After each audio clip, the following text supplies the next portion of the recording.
žmogus sako, aš neturiu dėmesio, per mažai dėmesio turiu, per mažai šviesos vidinės turiu. Ką man daryti, kad mano ugnis yra nedidelė ir aš negaliu uždegti. Tas pats sako, turiu silpną protą, negaliu išspręsti problemos,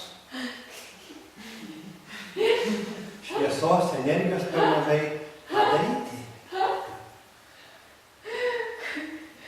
Tai yra išeitis, kuri turi taip pat tam tikrų pavojų. Pažiūrėsim juos. O čia gautųsi atneši degtuką arba žiebtuvėlį, bandai degti, neužsikuria. Paėmė, bandai degti, neužsikuria. Negali užkurti ugnies, negali pradėti medituoti. Meditatoriui ateini, mintis šokinėja, neužsiveda, negali atsitraukti niekaip. Ką daryti? Kai kurie dar didesnį nemokas ima didelius pagalius ir bando įkurti. Mato, net tokį pagalį negali įkurti. Ką tuomet reikia daryti? Pasiruošti ir bandyti uždegti. Ir žiūrėkit. Jo negali laikyti širdį. Užges.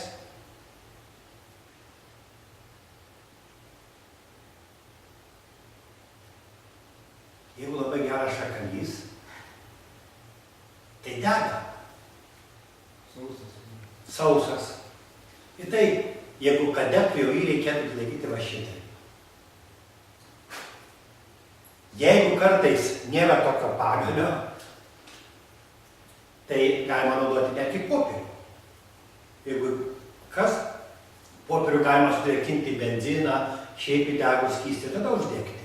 Ir tuomet reikia daug mažesnės ugnies ir uždegsi popierių, popierius šakalį, šakalis malką, malką krosnį. Ir tada užsidegs. Tada gali iš pačios mažiausios ugnies uždegti didžiausią krosnį. Bet yra pavojus, kad mažiausia ugnis gali krosnį uždegti, gali uždegti malkas šalia, gali gaisras kilti. Jeigu turi tokį jautrų uždegimo procesą suderintą, tai reikia saugoti, kad gaisras nekiltų, nes gali namą sudegti. Bet yra variantas, tiesiog reikia pasiruošti ir mažiausio dėmesio užtenka, kad uždegti meditacinį procesą. Tik tai aišku, tuomet turi būti protas tylus, kad nebūtų taip, kad aš bandau uždegti, o jūsų protas va taip dirba. Negali pataikyti. Su dėmesiu negali pataikyti į tarpą tarp minčių, negali pataikyti į kūną, visą laiką mintis užstoja. Tuomet meditacinis procesas neužsidegs vidurį, išoriai krosnis neužsidegs, nes mes neuždegsim net pirmo popieriuko. Čia yra krosnis, kurioje yra, kur yra panašiai kaip židinys.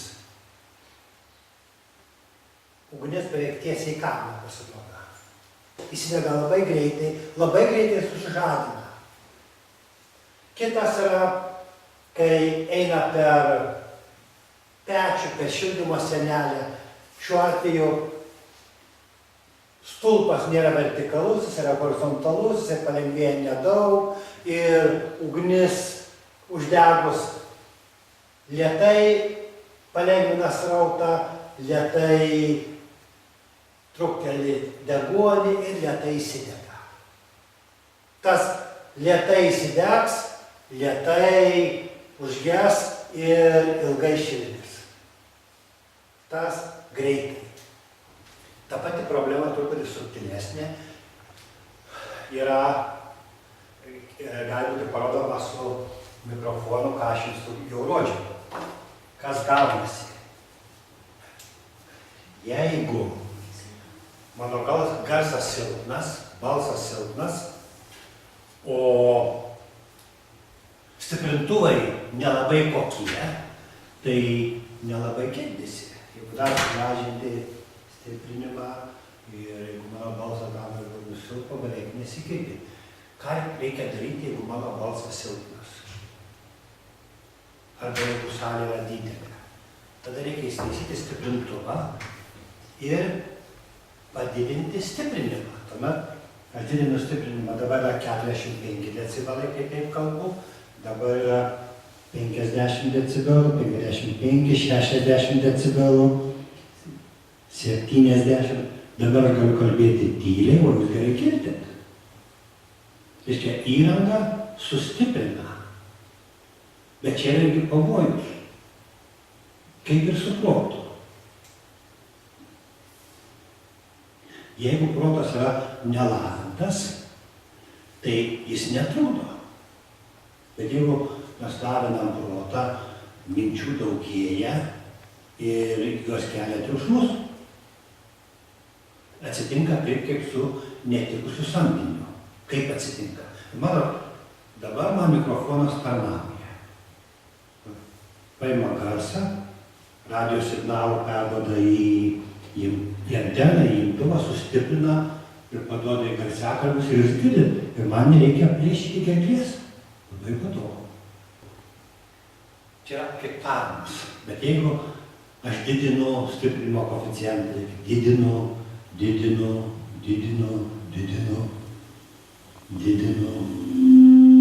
tarnas tampa šeimininku. Jis tapo šeimininku. Dabar tarnai netarnauja, šeimininkauja.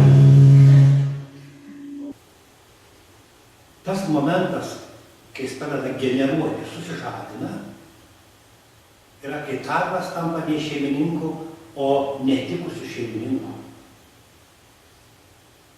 Jis nustoja girdėti šeimininką.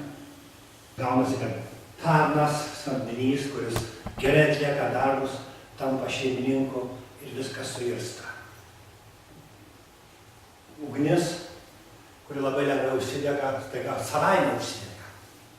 Ir vietoj to, kad šildytų ir tarnautų, sudegina viską. Tai būna su žmogaus protu. Žmogus lavina protą tol, kol visiškai praranda tylą. Jis pradeda generuoti savaime, priima signalą iš kūno, sustiprina į protą, į sielą ir užgeneruoja. Žmogus sėdi ir negali negalvoti. O kaip yra su kūnu? Reikia, demonstruojant tai, su kūnu būtų, kad žmogus sėdi. Bet dauguma žmonių, normalių, kurie nerepresuoja savo energijas, gali, jeigu rankos kabas, gali nuleisti rankas, padėti ir rankos ramos. Rankos neįpla taip ir kojas neįpla taip. Taip. O kai kurių protai dirba va taip.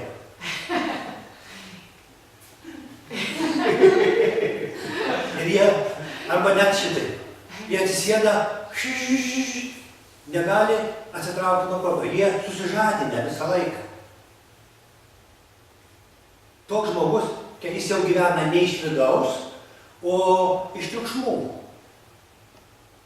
Jeigu žmogus pradžioje nerado proto tylos, nerado ramybės, jeigu jisai nežino, kas yra bemintiškumas, jis yra triukšmuose, egzistencinėse triukšmuose.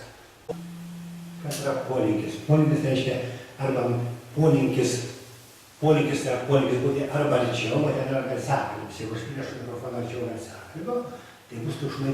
Polinkis reiškia, arba aš norėsiu būti arčiau ko nors, arčiau boso, arčiau to, kuris pinigus dalyje. O dar mėgstamės būti palinkę į tą pusę. Jeigu yra polinkis arčiau prieiti boso, arčiau šeimininkė pirmiausia.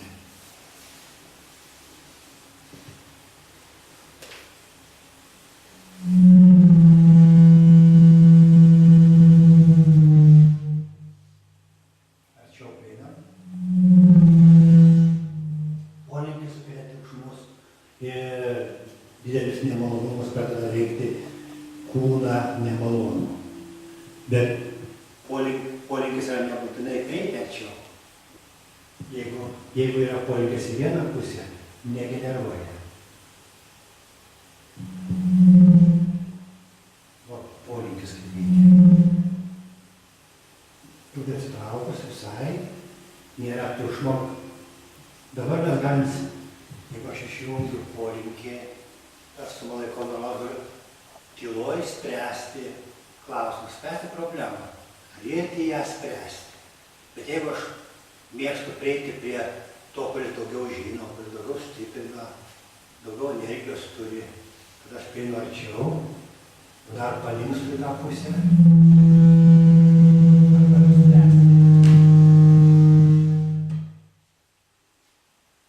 Ar gali spręsti, žiūrėti į problemą, rasti atsakymą, kai tokie triukšmai, kai susižadina? Jūs turit polinkį ir protas jau dirba, jau veikia, jau kuria idėjas susijusias su polinkiu, o ne su problema. Jūs neišspręsit problemos, tinkamai tol, kol tą polinkį nepaleisite. Taip veikia mūsų polinkiai. Ir jūs galite pastebėti, jeigu lavinat protą ir pradedat turėti tikslus nuostatas ir jos palaikot, jos savaime užgeneruoja. Ir tyla dingsta, atsipalaiduoti negali, pailsėti negali, užmigti negali, kūne įtampos, prasideda ligos, gausybė ligų, jos būtinai prasidės. Taip dabar yra Lietuvoje, taip yra tarp visų tikinčių. Žinoma, pradžioj, kol tikintieji vos pradeda galvoti, tikėjimas yra žemiau proto. Kai vos pradedi galvoti, tai tų minčių nėra daug, jos neapsėda. Tas pats kaip ir pečius, jis nelabai užsidega pradžioj. Nėra taikių medžiagų, stiprintuvų nėra gerų. Bet jeigu pečius padarai, kurie lengvai užsidega, padarai stiprintuvus gerus, kurie daug kartų stiprina, jie pradeda generuoti, jie pradeda užsidegti. Protas pradeda pats užsigeneruoti ir žmogus atsisėda ir nėra bemintiškumo, nėra tylos. Jis kalba ne iš vidaus, ne iš dvasios, iš proto, iš triukšmų. Todėl, jeigu jau mes didinam jautrumą, tai būtinai reikia didinti vidinę tylą, visą tą apsaugą, kad būtų ramybė viduj, kad nepatektų ugnis ant degių medžiagų, kad nepatektų impulsas į mikrofoną, kad nepatektų impulsai mintis į protą, į sąmonę, kitaip užsidega. Viena vertus ir mažiausios kibirkšties, mažiausios sąmonės užtenka, kad kibirkštį uždegti krosnį, mažiausios sąmonės užtenka, kad pradėti medituoti. Kita vertus, jeigu mes padidinsim jautrumą, gali kilti gaisras, gali kilti triukšmai, tyla prarasta, viskas pradeda eiti ne iš vidaus. Kaip aš galiu atpalaiduoti kūną, veidą, kitas žingsnelis atpalaiduoti protą. Nei su dešinė ranka dirbti, kas daugiau atitinka koncentraciją, nei su kairė, kas labiau atitinka atpalaidavimą moterišką, pusę vyrišką. Nei su teigiamom mintim, dešiniosiom, nei su neigiamom mintim, nei sukoncentruoti protą, nei atpalaiduoti, kad suglebti ir nukliūti, leisti energijai tekėti ir protas yra visiškai tylus. Kūnas atpalaiduotas, aš pasiruošęs klausyti žmogų, žiūrėti į problemą ir ją spręsti. Ne iš triukšmų, ne iš miego. Nes jeigu minčių nėra, ne vienas žmogus pradeda, tai yra mintis, problema, užmigti negaliu, nusiraminti negaliu, minčių nėra, žmogus net nepajunta, kaip ir užmiega. Kad mes būtume ir budrus, sąmonė budri ir tuo pat momentu nėra jokių minčių sąmonė ir galvoju aplink.